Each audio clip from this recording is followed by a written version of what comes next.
There are places on Earth where time doesn't just pass, it freezes. Where silence is so thick you can hear your own heartbeat echo back at you. Where the wind doesn't howl, it whispers. And sometimes, if you listen close enough, it tells you things you were never meant to know. In the heart of Argentine Patagonia, buried under centuries of ice and abandonment, stands a church that should never have been built. A church that defied nature, faith, and reason. A church where the last prayer was spoken over 80 years ago, and no one knows if it was ever answered. They say those who enter never speak of what they find inside. That the cold isn't just physical. That it gets into your bones, your thoughts, your memories. That it changes you. I didn't believe them. I entered. And now I can't stop speaking. I first heard about the frozen church in a small settlement on the edge of the Argentine steppe. A place so remote it doesn't even show up on most maps. Just a handful of houses, a general store, and a wind that never stops. The kind of place where people don't ask questions and strangers are noticed but not welcomed. I was there chasing a story, or maybe running from one. It doesn't matter anymore. What matters is what the old man told me. His name was Ernesto. He was the kind of man the land had carved into something harder than stone. Deep lines on his face like cracks in leather. Eyes that had seen too much and said too little. He ran the only bar in town, a dim place that smelled of smoke and old wool. I asked him about the area, about places worth seeing. He poured me a drink without looking up. Nothing to see here, he said. Unless you're looking for ghosts. I laughed. You didn't? There's a church, he continued, his voice low, almost reluctant. About 15 kilometers south. Built by the Welsh. Long time ago. 1920s, maybe earlier. They came here thinking they could bring God to the edge of the world. And? I asked. He finally looked at me. His eyes were empty. God didn't come. He told me the story in pieces like pulling splinters from a wound. The Welsh settlers had arrived in Patagonia in the early 20th century, desperate for land, for hope, for a fresh start. They built farms. They raised sheep. And they built a church, a small wooden structure with a crooked cross on top, nestled in a valley between two mountains. For a while it worked. Families gathered there every Sunday. They sang hymns in Welsh, prayed in Spanish, and tried to believe that this barren, frozen corner of the earth could be home. But Patagonia doesn't care what you believe. The winters were brutal. Livestock died. Crops failed. One by one, the settlers began to leave. By the 1940s, only a handful remained. And then, in the winter of 1943, something happened. Ernesto didn't say what. He just shook his head. The last priest, Father Thomas, he stayed. Tried to keep the church going. But by spring he was gone. No body. No note. Just gone. He leaned closer, his voice dropping to a whisper. Some say he froze to death. Others say he walked into the mountains and never came back. But the locals, the ones who've been here long enough, they say he's still there. In the church. Waiting. I felt a chill that had nothing to do with the cold. Don't go there, Ernesto said, his hand gripping my wrist suddenly hard. Some places were abandoned for a reason. But I've never been good at listening to warnings. If you've ever felt that same pull toward the unknown, that quiet voice that says go, see, discover, type the word frost below. And if you want to follow me deeper into places the world forgot, consider subscribing. This is only the beginning. I left at dawn. The sky was the color of iron, heavy and cold. The landscape stretched out before me like the surface of another planet, flat, endless, and utterly indifferent. No trees. No birds. Just rock, ice, and wind. The walk was supposed to take 4 hours. It took 6. Patagonia has a way of making distance meaningless. You think you're getting closer, but the horizon never changes. The church was visible from kilometers away, a dark smudge against the white expanse, but it felt like I was walking in place. The cold was relentless. Not sharp, but deep. The kind that seeps through layers of clothing and settles in your chest. Every breath burned. Every step felt heavier than the last. I passed ruins along the way. Old stone corrals, half-buried fences, the skeleton of a farmhouse with its roof caved in. All of it frozen in time like a photograph left out in the rain. And then I saw the footprints. They were faint, almost invisible under a dusting of fresh snow. But they were there. Human footprints. Leading toward the church. I stopped, my breath fogging in front of me. I looked around. There was no one. No sound but the wind. Just those footprints, crisp and clear, as if someone had walked this path hours, or minutes, before. I told myself it was a hiker. A local. Someone passing through. But I didn't believe it. I kept walking. The church grew larger with every step, and with it, a feeling I can't quite describe. Not fear exactly. More like recognition. Like something inside me knew this place before I'd ever seen it. Up close, the church was smaller than I expected. Wooden walls weathered gray, covered in patches of frost that glittered in the weak sunlight. The windows were dark, some cracked, others missing entirely. The door hung slightly ajar, swaying gently in the wind. Above it all, the cross leaned at a crooked angle, as if it had tried to fall but couldn't quite let go. I stood there for a long time just staring. And then, without thinking, I stepped inside. The first thing I noticed was the silence.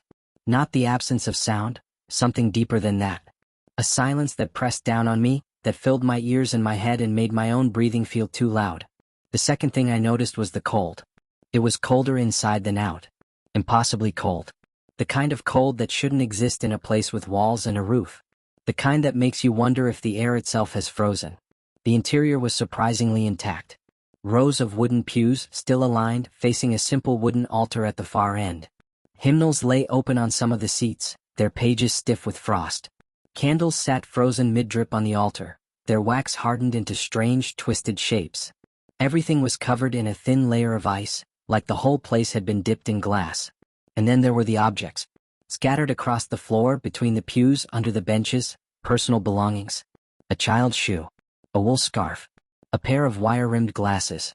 Letters, dozens of them, folded and unfolded, some still in envelopes, others just loose pages covered in handwriting. I picked one up carefully. The paper was brittle, the ink faded but readable. It was in Welsh. I couldn't understand most of it, but at the bottom, a date.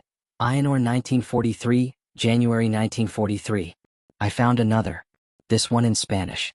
A woman's handwriting, delicate and shaking. Querido Arturo, the cold is not outside anymore. It's inside us now. Inside our hearts. I don't know if you'll ever read this. I don't know if I'll ever leave this place. But I need you to know I tried. We all tried. Her name was signed at the bottom. Ira. I felt something twist in my chest. Not fear. Sadness. A deep, aching sadness that didn't belong to me. I moved deeper into the church, past the pews, toward the altar. The crucifix above it was cracked down the middle, the wood split as if struck by lightning. At its base, more candles. More letters. And something else. A photograph. It was small, black and white, frozen to the altar with a thin sheet of ice. I scraped it free carefully. It showed a group of people standing in front of the church. Men, women, children. Maybe 20 in all. They weren't smiling, but they didn't look unhappy either. Just present. Real. In the back row, standing slightly apart from the others, was a man in a dark coat and collar. A priest. Father Thomas. His face was gaunt, his eyes shadowed. And even in the photograph, even through the decades and the ice, I could see it, the exhaustion, the resignation. He knew. He knew this place was doomed. But he stayed anyway. If this story has gripped you so far, if you're wondering what came next, consider subscribing. Because what I found in the back of that church, in the small room behind the altar, that's where the real story begins. Behind the altar, half hidden by a rotting curtain, was a narrow doorway. I hadn't noticed it at first. The shadows were too thick, the cold too distracting. But now, standing there in the frozen silence, I saw it. The door was ajar. Just barely. I hesitated. Every instinct I had told me to turn around. To leave. To get out while I still could. But I didn't.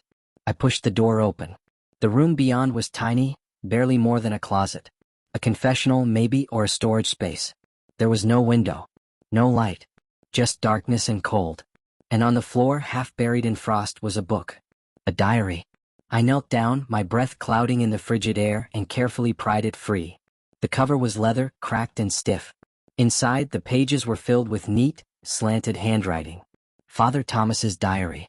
I started reading by the light of my phone, the cold biting at my fingers. The first entries were mundane. Notes about sermons. Names of parishioners. Prayers and reflections. But as I flipped through the pages, the tone changed. February 12, 1943. Another family left today. The Morales. They didn't say goodbye. They just left. I can't blame them. The winter is worse than last year. Worse than any year I can remember. March 3, 1943. Only 8 families remain. We held Mass this morning, but the cold was so severe that we could barely speak. Mrs. Hughes collapsed. We brought her here to the church to warm her by the stove. But there's no warmth anymore. Not here.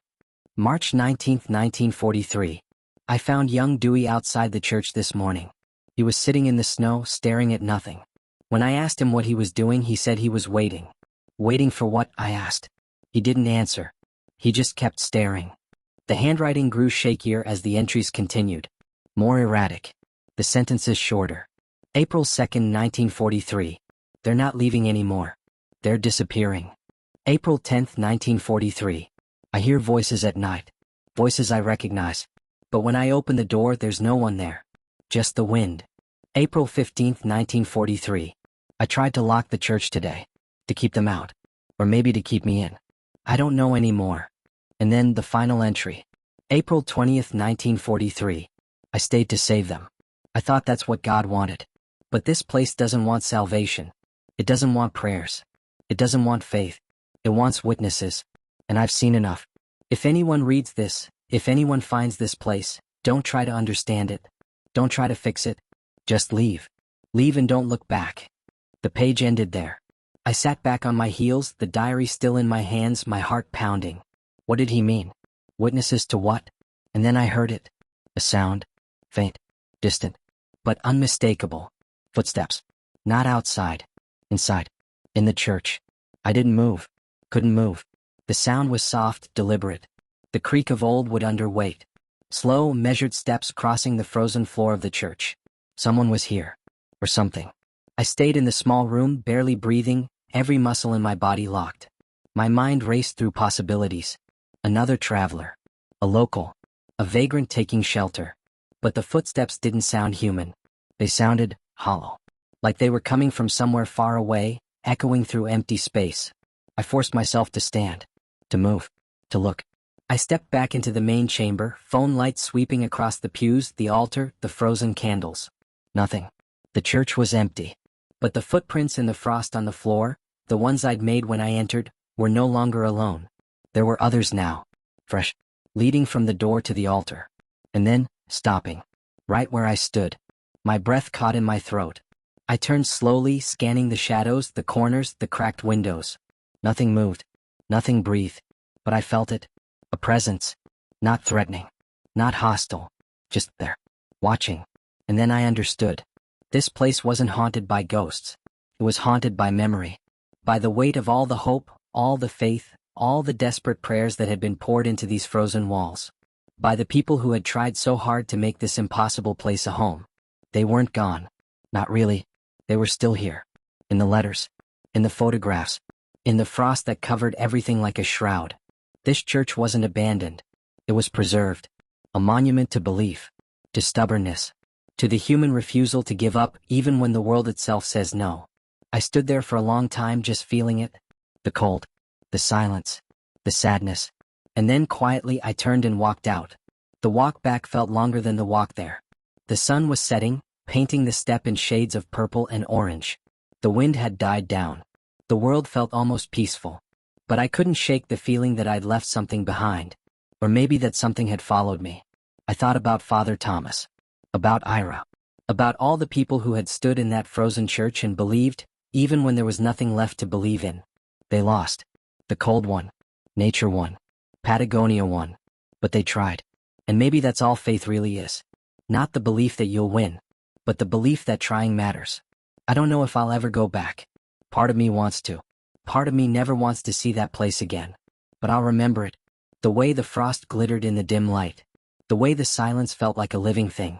The way the footprints appeared in the frost as if someone, or something, was still walking those frozen halls, still keeping vigil. Some places don't need to be understood. They just need to be witnessed. And I witnessed it. So what do you think? Would you walk into that frozen church knowing what I know now? Would you stand in that cold, silent space and feel the weight of all those lost hopes? Share your thoughts below, and if this story moved you, if it made you feel something, subscribe to join me on the next journey. Because there are more places like this. More forgotten corners of the world. More stories frozen in time. And I'm not done searching. Until then, stay curious, stay brave, and never stop seeking the truth. Even when it's cold.